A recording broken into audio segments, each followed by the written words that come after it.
शिवाजी महाराज। शिवाजी सबके दिलों में है क्योंकि वो सबको साथ लेकर चले। 6 जून 1674, आज से 345 साल पहले जब छत्रपति शिवाजी का राज्याभिषेक हुआ, तब मराठा साम्राज्य सिर्फ महाराष्ट्र और कर्नाटक के कुछ हिस्सों में ही फैला था। सिर्फ 84 साल में मराठा साम्राज्य महाराष्ट्र और कर्नाटक की सीमाओं से बाहर निकलकर पूरे उत्तर भारत में फैल गया। वर्ष 1758 में अहमद शाह अब्दाली की फौजों को पीछे धकेलकर मराठा साम्राज्य की विशाल सीमाएं अफगानिस्तान में मौजूद हिंदुकुश की पहाड़ियों से टकराने लगी। मराठा योद्धाओं ने अपनी विजय पताका सिंधु नदी के उस पार आज के पाकिस्तान में मौजूद पेशावर तक लहरा दी। इस विशाल मराठा साम्राज्य की नींव रखने वाले महान योद्धा का नाम छत्रपति शिवाजी है। शिवाजी के सामने 3 बड़ी चुनौतियां थी। जब मराठा साम्राज्य का कोई अस्तित्व नहीं था, तब साल 1627 में उत्तर भारत पर मुगल साम्राज्य का कब्जा था और मध्य भारत और दक्षिण भारत में बीजापुर और गोलकुंडा की सल्तनत थी। मुगल साम्राज्य की बागडोर शाहजहां के हाथ में थी। बीजापुर का सुल्तान मोहम्मद आदिल शाह था और गोलकुंडा की रियासत पर सुल्तान अब्दुल्ला कुतुब शाह का शासन था। शिवाजी ने इन सब से अकेले लोहा लिया। शिवाजी के कालखंड में सूरत में मौजूद ईस्ट इंडिया कंपनी ने अपने रिकॉर्ड्स में शिवाजी के बारे में जो लिखा है, उसको पढ़ने से यह पता चलता है कि शिवाजी का नाम किस तरह दुश्मनों के दिल में खौफ बनकर बैठ गया था। ईस्ट इंडिया कंपनी ने 26 जून 1664 को अपने फैक्ट्री रिकॉर्ड्स में लिखा था, शिवाजी का शरीर हवा से बना हुआ है। हो सकता है शिवाजी के 2 पंख भी लगे हों। ये कैसे संभव हो सकता है कि वो एक ही समय पर कई जगह मौजूद हो। शिवाजी ग्रीक पौराणिक योद्धा हरक्यूलिस से भी ज्यादा शक्तिशाली है। ये लिखित इतिहास सबूत है कि पूरे देश में शिवाजी की धाक किस तरह जम गई थी। सिर्फ 15 साल की उम्र में जब शिवाजी ने बुद्धि बल दिखाया तो तोरणा का किला बिना लड़े ही जीत लिया और 33 साल की उम्र में जब शिवाजी ने अपना बाहुबल दिखाया तो औरंगजेब के मामा शाइस्ता खान 1 लाख की फौज होने के बावजूद पुणे छोड़कर पलायन कर गए। 7.5 फीट लंबे अफजल खान को आमने सामने की लड़ाई में मारने वाले शिवाजी से औरंगजेब इतना डर गया था कि शिवाजी से अकेले में मुलाकात के लिए तैयार ही नहीं हुआ। शिवाजी की युद्ध नीति पर नैतिकता का बोझ नहीं था। शिवाजी की कूटनीति का मूल मंत्र था शठे शाठ्यम समाचरे, यानी दुष्ट के साथ दुष्टता का व्यवहार ही करना चाहिए। उनका दिमाग भी फौलादी था और वो बड़े दूरदर्शी भी थे। शिवाजी ने पुर्तगालियों से सुरक्षा के लिए विशाल नौसेना का गठन किया। शिवाजी को the father of Indian navy भी कहा जाता है। शिवाजी की प्रेरणा से मराठों ने समुद्र के अंदर विशाल किले खड़े कर दिए। महाराष्ट्र के तटीय जिले सिंधुदुर्ग में विश्व का प्रसिद्ध समुद्री किला सिंधुदुर्ग शिवाजी ने बनवाया।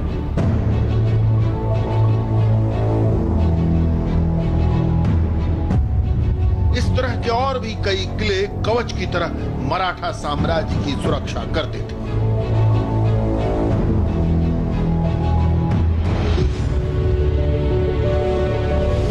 दिल्ली की गद्दी पर बैठे मुगल बादशाहों के कट्टरपंथी फैसलों और धर्मांध आचरण की वजह से पूरे देश में एक लोकप्रिय हिंदू आंदोलन खड़ा हो गया। इस आंदोलन के सबसे बड़े नेता छत्रपति शिवाजी थे। मुगल बादशाह औरंगजेब को मजहबी कट्टरपंथ अपने पिता शाहजहां से विरासत में मिला था। इतिहास की प्रामाणिक पुस्तक the Cambridge history of India के वॉल्यूम 4 के पेज नंबर 217 के मुताबिक वर्ष 1633 में शाहजहां ने हिंदू मंदिरों को तोड़ने का आदेश दिया। खासकर बनारस के उन मंदिरों को तोड़ने का आदेश दिया जो पिछले शासन में बनने शुरू हुए थे। बहुत सारे मंदिरों को गिरा दिया गया। पुराने मंदिरों के जीर्णोद्धार पर प्रतिबंध लगा दिया गया और नए मंदिरों के निर्माण पर रोक लगा दी गई। औरंगजेब ने इस क्रूरता को और बढ़ा दिया। The Cambridge history of India के वॉल्यूम 4 के पेज नंबर 241 और 242 के मुताबिक 10 मार्च 1659 को औरंगजेब ने यह घोषणा की कि उसका धर्म नए मंदिरों के निर्माण की इजाजत नहीं देता।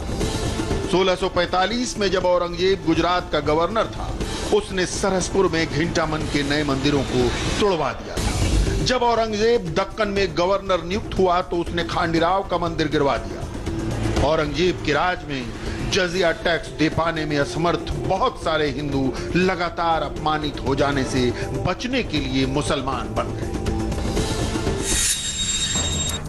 औरंगजेब का दमन चक्र पूरे भारत में जारी था। वर्ष 1692 में औरंगजेब ने ओडिशा में मौजूद पुरी जगन्नाथ के मंदिर को तोड़ने का आदेश दिया। जगन्नाथ मंदिर की मूर्तियों को किसी तरह श्री मंदिर नामक एक स्थान में छुपाकर बचाया गया। सिखों के गुरु श्री गुरु गोविंद सिंह साहब के 2 साहिबजादों श्री जोरावर सिंह साहिब और श्री फतेह सिंह साहिब को औरंगजेब ने कैद करवा लिया। इस्लाम नहीं स्वीकार करने पर औरंगजेब ने 6 वर्ष के श्री फतेह सिंह साहिब और 9 वर्ष के श्री जोरावर सिंह साहिब को दीवार में चुनवा दिया। ऐसे बुरे दौर में छत्रपति शिवाजी को लोगों ने नायक के रूप में देखा।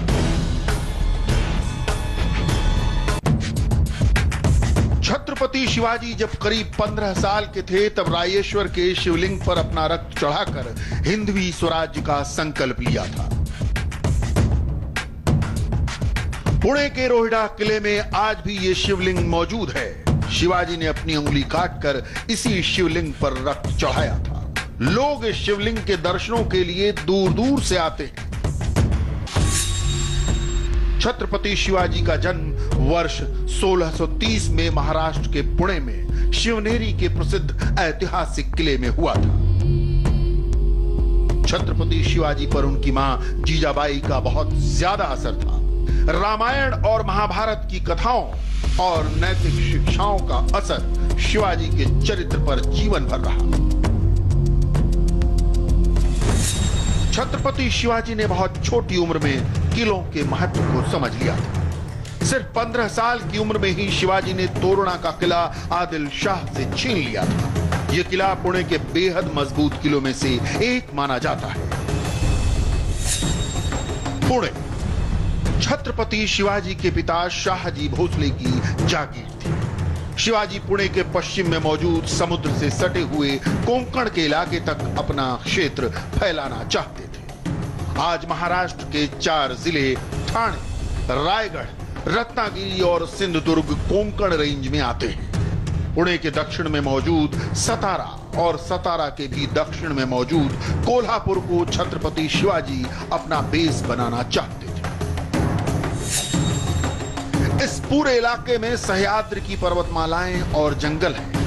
1 लाख की फौज को भी इस इलाके में गुरिल्ला युद्ध करके फंसाया जा सकता था। शिवाजी बहुत चतुर रणनीतिकार थे, इसीलिए उन्होंने इस इलाके को अपना बेस बनाने की योजना बनाई। तोरणा के किले से करीब 8 किलोमीटर दूर शिवाजी ने एक और किला बनवाया, राजगढ़। शिवाजी ने पुरंदर का मजबूत किला भी अपने हाथ में ले लिया। सिर्फ 2 साल के अंदर बीजापुर की रियासत का बड़ा हिस्सा शिवाजी ने अपनी जागीर में मिला लिया। बीजापुर रियासत ने अपने सभी सेनापतियों को बुलाकर शिवाजी से युद्ध करने के लिए कहा, लेकिन आदिल शाह के किसी भी सेनापति की यह हिम्मत नहीं हुई कि वो जंगलों और पहाड़ों में शिवाजी से युद्ध करे। आखिरकार आदिल शाह के सबसे योग्य जनरल अफजल खान ने चुनौती स्वीकार कर ली।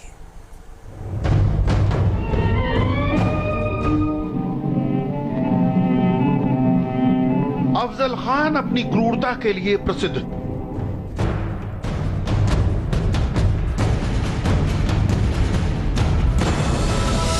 आदिल शाही संभाल रही बड़ी साहिबा की सलाह के मुताबिक अफजल खान ने शिवाजी से सीधी जंग लड़ने की बजाय छल कपट से शिवाजी को कैद करने या फिर हत्या करने की योजना बनाई।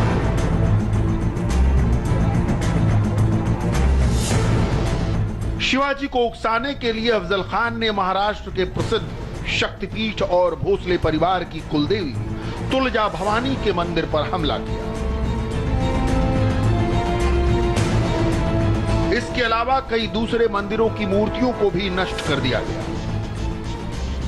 अफजल खान ने सतारा के वई में अपना पड़ाव डाला। 12 साल तक अफजल खान यहाँ का गवर्नर रहा था।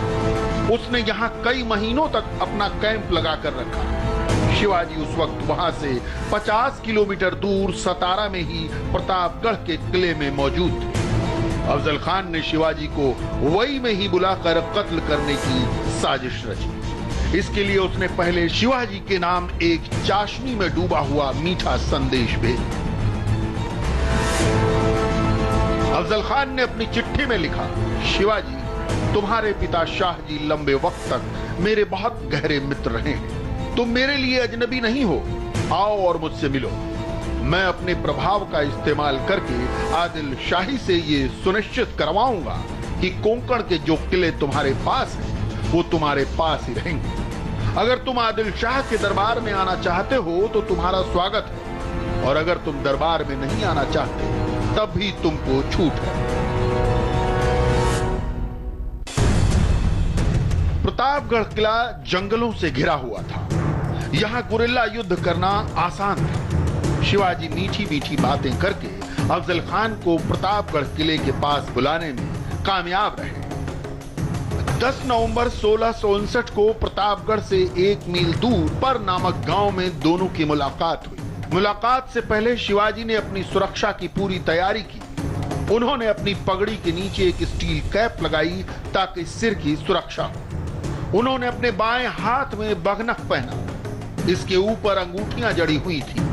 अपने दाएं बाजू की बाह में शिवाजी ने एक छोटा खंजर छुपाया हुआ था।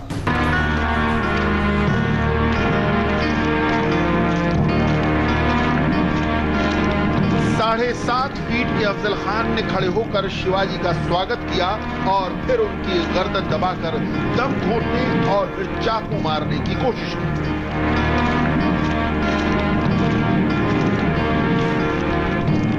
शिवाजी चाकू से बच गए। फिर शिवाजी ने अपने बघनख से अफजल खान का पेट चीर दिया और चाकू से हमला कर दिया।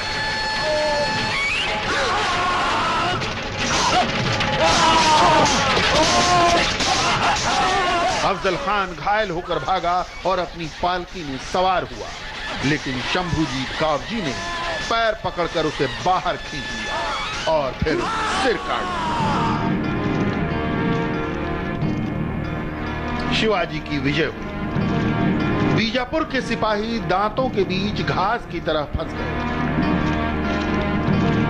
अफजल खान के 3000 सैनिक मारे गए। कैदियों में अफजल खान के 2 बेटे भी थे। मराठों ने इस जीत को आजादी का उदय कहा।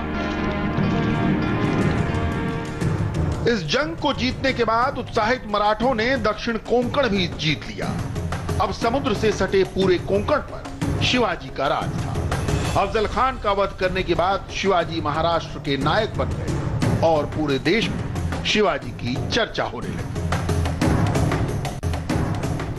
सिद्दी जौहर मूल रूप से अफ्रीका महाद्वीप के देश इथियोपिया का निवासी था। अबिसिनियाई मूल का यह जनरल अपनी मिलिट्री योग्यता के लिए बहुत प्रसिद्ध था। सिद्दी जौहर ने 10,000 की सेना के साथ शिवाजी को पन्हाला के किले में घेर लिया। यह किला आज महाराष्ट्र के कोल्हापुर जिले में है। पन्हाला किले में शिवाजी की जान खतरे में थी। शिवाजी ने इस किले से निकलकर विशालगढ़ के किले में जाने की योजना बनाई। अचानक एक दिन वो दुश्मन को चकमा देकर विशालगढ़ किले की तरफ रवाना हो गए। आदिल शाही फौज शिवाजी का पीछा न कर सके, इसके लिए 2 पहाड़ों के बीच एक सकरे रास्ते पर आदिल शाही फौज को रोकने की जिम्मेदारी बाजी प्रभु देशपांडे को सौंपी गई। इसके बाद इतिहास की प्रसिद्ध लड़ाई हुई जिसे बैटल ऑफ पवन खिंड कहा जाता है।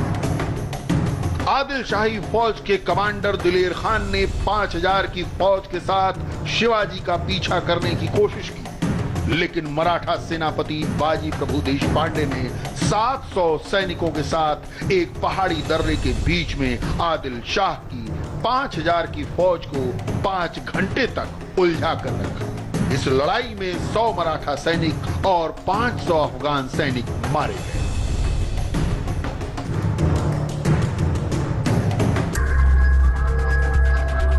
छत्रपति शिवाजी के विशालगढ़ किले पहुंचने तक बाजी प्रभु देशपांडे ने अद्भुत पराक्रम दिखाकर 5000 की आदिल शाही फौज का रास्ता सिर्फ शिवाजी का मुकाबला औरंगजेब के मामा शाइस्ता खान से था। 25 फरवरी 1660 को शाइस्ता खान 1 लाख की फौज लेकर अहमदनगर से चला। 15 अगस्त 1660 को शाइस्ता खान ने चाकर और फिर पुणे पर कब्जा कर लिया। पुणे के चप्पे चप्पे पर मुगलों की फौज फैल गई। शाइस्ता खान ने शिवाजी को अपमानित करने के लिए पुणे के लाल महल में ही अपना ठिकाना बनाया। लाल महल में ही शिवाजी का बचपन बीता था। शिवाजी लाल महल के चप्पे चप्पे से वाकिफ थे। शिवाजी सीधे उस कमरे में घुसे जहां शाइस्ता खान सोया हुआ था। शिवाजी के बाद कमरे में घुसने वाले दूसरे आदमी थे चिमनाजी बापू। पहले ही वार में शाइस्ता खान का अंगूठा टूट गया।